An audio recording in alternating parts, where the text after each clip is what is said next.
in present southern province of Russia, and now it was named as Ukraine. So her birth took place at the place called Ukraine. And Madame Blavatsky, she was born to the parents Colonel Peter von Hahn and also her mother Elena Andriana. Colonel Peter von Hahn, he is a German officer working in Russian service, my dear masters. And Elena Andriana, her mother, she is a very good writer. She is a very good writer, and she was actually raised by her grandparents because her mother, due to severe health problem, she could not survive. At the age of Madame Blavatsky's 10 years or so, her mother died. So for that reason, she was brought up by her grandparents, and she was brought up in the Russian beliefs of spirits and the witchcrafts that used to be in Russian province at that time. So right from her childhood, she used to exhibit psychic abilities, and psychic abilities like clairvoyance, uh, television, telepathy. So these are the psychic abilities she used to exhibit right from her childhood. And these psychic abilities, what she gained, were gained by her. She could exhibit those psychic abilities through her connection towards this nature, towards through her connectedness towards the nature. So when she was as a child, she used to live the house of her grandparents. It used to be near the seashore, and the shore, once it was a seabed actually. So all the children of her age, they used to go to the seashore. They used to play there with the sand. They used to take all the things that were there on the seashore: seashells, bones, and fish, remnants of a dead fish. These are all the things they used to play with, because as it is a seabed once upon a time, children used to find so many things uh, which were just submerged in the sand. So children used to take out from the sand those things. They used to take out from the sand and throw the things on each other. They used to play with the sand and all. But at that time, when all the children of her age were, when these children were playing, what Madame Blavatsky used to do, she used to just sleep on a on a seashore on the sand, and she used to just keep her hand under her like face like that, and she used to look into into the sky with her deep blue eyes, and she used to look deep into the blue sky.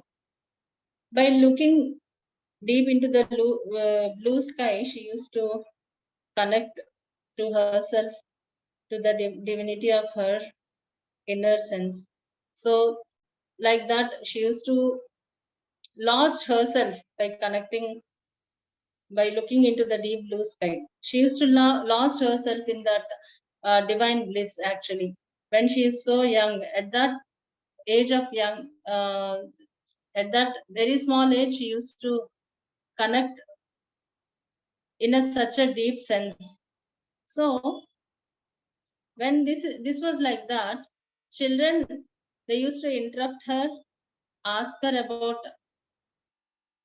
to tell about what is the history of the things what they used to find in the seashore.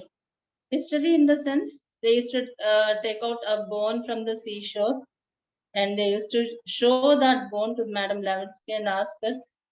Madame Blavatsky's name when she was a child was Munni, and children used to ask her, Munni, please tell the past and future of this bone, what I am showing you now, and also the remnants of the dead fish.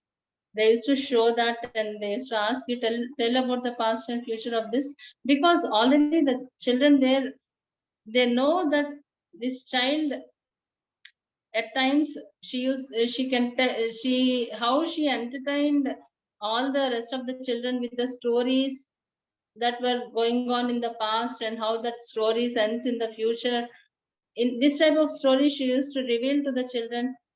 She used to discuss with the children, and also they were used up with such discussions with Madame Blavatsky. And in this context, children used to ask her, can you please tell me about the past and future of what future of this bone, or else the remnant of this dead fish? Once in this context, one girl, she comes and she asks Madame Blavatsky to tell about a remnant of a dead fish, showing her the dead fish remnant. Madame Blavatsky looked deeply into the sky, connecting herself. She looks at that remnant of the dead fish, and she tells that, yeah, yes, this fish, what the remnant, what you are showing me now, this is a small fish. When this fish used to swim in the sea, as this is once a seabed, it used to swim in the sea here itself. I just want to repeat, the seashore what children are playing now, it is actually a seabed once upon a time. So that is the reason children used to find all these sort of remnants of dead material. Okay, so yeah, Madame Blavatsky started telling about the past and future of that remnant of dead fish. Looking at it, she started telling that, yes, this fish, that remnant what you're showing me, this is actually a small fish that used to dive, that used to swim in the sea here. And how that small fish, how it played and how it swam, everything she started explaining. And she goes into the future, and now after so many incarnations, this fish, remnant of the dead fish what you're showing now, after so many incarnations, this fish is swimming here itself in the sea as a big whale. It took an incarnation of a big whale. Now is there in the sea, moving around as a big whale. So, listening this, rest of the children, they were shouting, they were laughing, they were just criticizing Madame Blavatsky. What are you telling? What is that? How can you tell this and all? But Madame Blavatsky, she used to just deeply be connected within, and she used to tell all this type of. She can go to the past and she can go to the future, and she can express everything about whatever things that children shows to her. So in this context, some other child comes, and that child, she shows a bone of a human being, and she asks about, just tell me about this bone. Then Madame Blavatsky, looking at that bone, she starts crying. She starts crying, and she becomes so sad.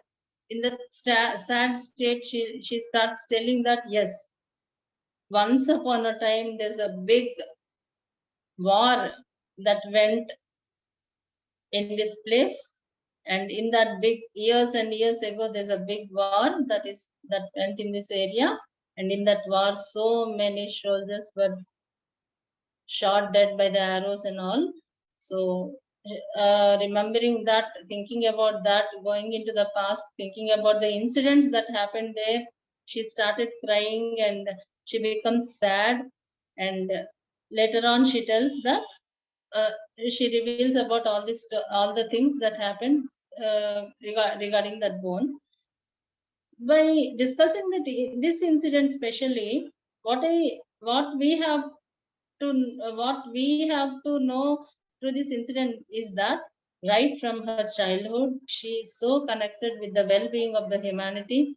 She possesses so many qualities like compassion, love towards the humanity. This is what we know about this by discussing about this incident, my dear master. So when the life is going on like that, there are some two more incidents that we should discuss about Madam Blavatsky's life, because through going through her life, incidents of her life, we come to know how masters guided her and how the divine purpose was served on this earth realm through Madam Blavatsky. So let us go through some other incidents. And again, after a few days, again she was there on the seashore. She came to the seashore singly, and she used to frequently come to the seashores and connect with travel within herself, connect to be connected with deep into the sky and all. So once again she was there in the seashore, and there again she is in the same posture, just sleeping and looking at the horizon. uh, After some time, when she was looking deep into the sky with her little blue eyes, she could see that one person from the seashore is moving, he is walking towards her. From seashore, she could see that some person with different attire that is completely different, attire of a prince of Hindu,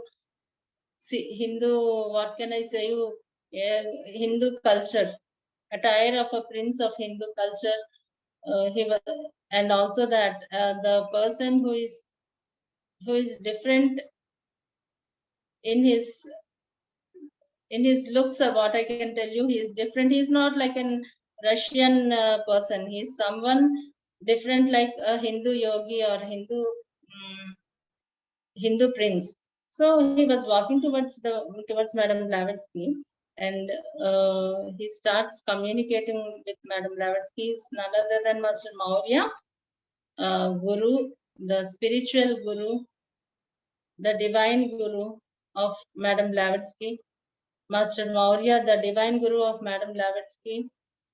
He'll guide Madam Blavatsky throughout her life till her last minute, my dear master. So that important is Master Maurya in Madam Blavatsky's life. So looking at her, he starts telling that I am here.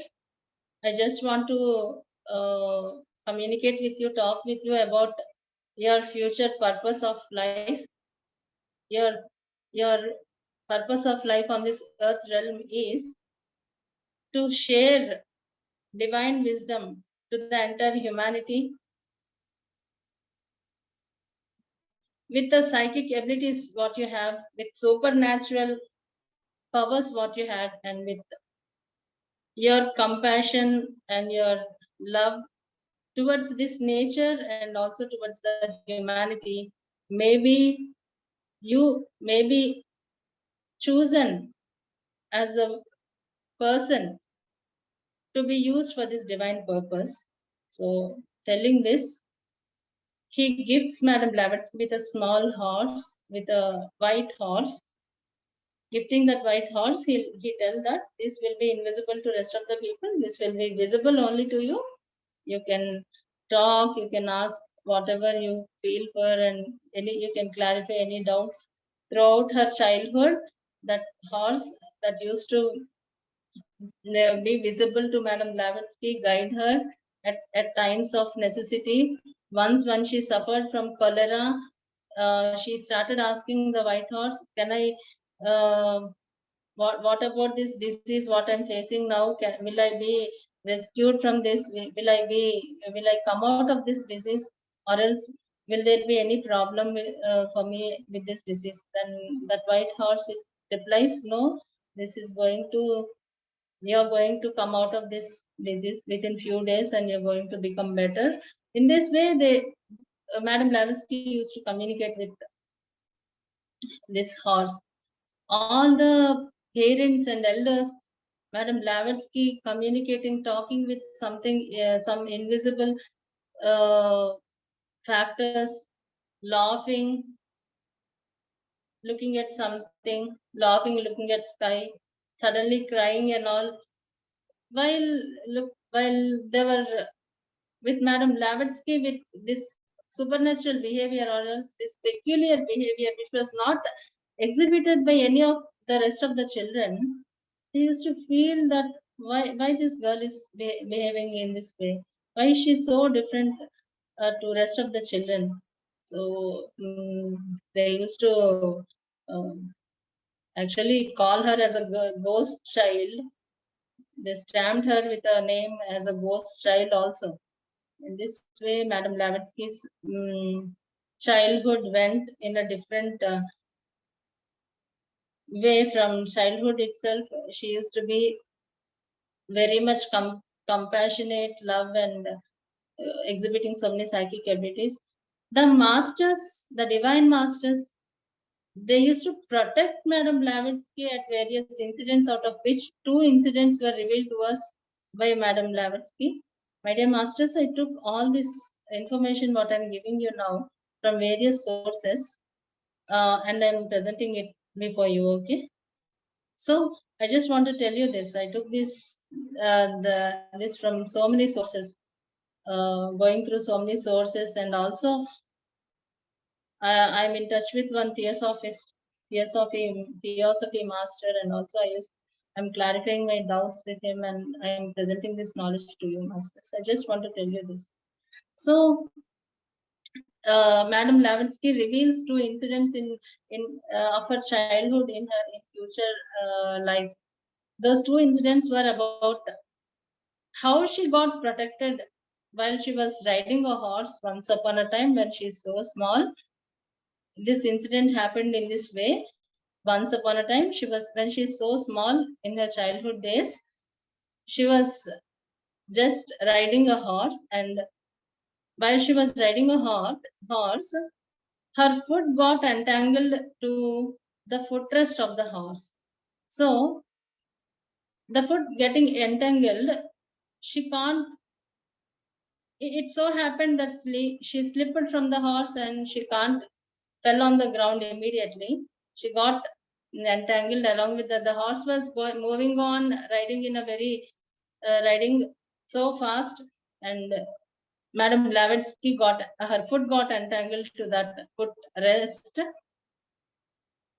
Actually, what happens at that time?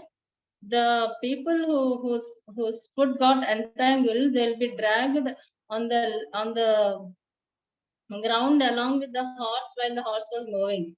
But here, what happened? She was lifted by some unusual force.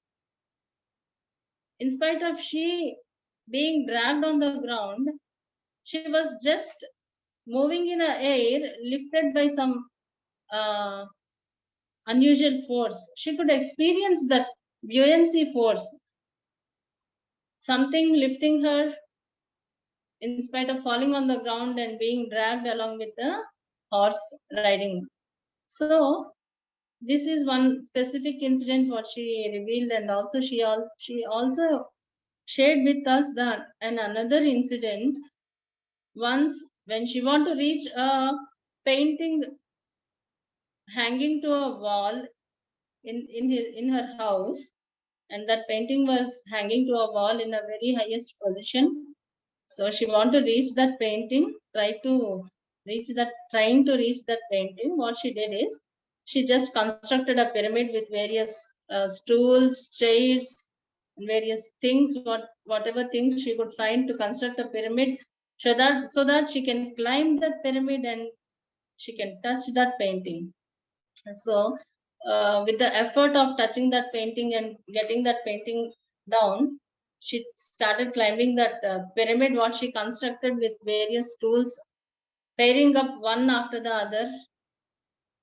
Suddenly what happens when she was at that highest position, what happened? She slips from that point. And in spite of slipping from that height, if she falls down, normally what happens, my dear masters? We'll get hurt. We may get some severe pains in our body. There may be some, we can see some, there'll be some wounds that we can notice if we fall from such a height. But Madam Blavatsky, in Madam Blavatsky's life, what happened? The moment she slipped, she could experience that she's so light while falling, and she lost her consciousness at that point. And she became unconscious while falling from that height. And she was again wake up by the people, by her parents, grandparents, and by her relatives around her after some time. After waking up, she was so shocked that she knows she slipped from such a height, and she was here on the ground safely without any wounds, hurts, or without any pains in her body. And she could notice that there's some invisible force that protected her while this incident happened. So in this way, my dear masters, Madam Blavatsky's childhood went in a very mystical way. I can tell you that this is in a very mystical way it went. And once, when she is at the age of 17, she went to a magic show at her place, and that magic show is conducted by Nikifor Blavatsky. He is a general, he is a governor general of that province, and he is also a military officer. He is an army general and governor of that place. He is a military officer, he is an army general and all. He was so passionate that Nikifor Blavatsky, Sir Nikifor Blavatsky, he is so passionate in exhibiting these magic shows and all. So he was once in a magic show, exhibiting magic show, conducting magic show. Madam Blavatsky attends to that show. After attending that show, in spite of her beautiful eyes and such a beautiful attire of Madam Blavatsky, Nikifor he gets attracted with Madam Blavatsky, and he just proposes to marry her, for which immediately Madam Blavatsky agrees. She agrees because till then, in her family, where all the relatives stamped her with a name as a ghost child, as a headstrong girl, as a irresponsible girl, and they started controlling her for her straightforwardness and all. She got so much. She couldn't continue her life in that way, in between the relatives with so many controls over her. To escape the control and thinking that after marriage she could enjoy the freedom of life as a married woman. She could be so free as a married woman. There won't be any control over her. So thinking all this, she immediately agrees to marry Blavatsky, Nikifor Blavatsky. Before her marriage, her name is only Elena Petrovna. After marriage, her name becomes Elena Petrovna Blavatsky. So actually, we call her HPB, Elena Petrovna Blavatsky. So from there onwards, the name Blavatsky will get added to her name, Elena Petrovna. My dear masters, I think it's time. It's 8, my dear masters. So time is up. So let us continue in the next session about how Madam Blavatsky, how she visited so many countries, how she was guided by the divine masters, how she could gain so much of divine wisdom, and how she started sharing this divine wisdom to rest of the humanity on this earth, how she could establish the relation between Eastern and Western nations, and how she could actually, how she could invite all the divine masters to the earth realm to get connected with various people. So these all we'll discuss in the next session, my dear masters. I thank you all for attending my session and giving me such a high energy. I'm so happy to be with you today, master. Thank you all.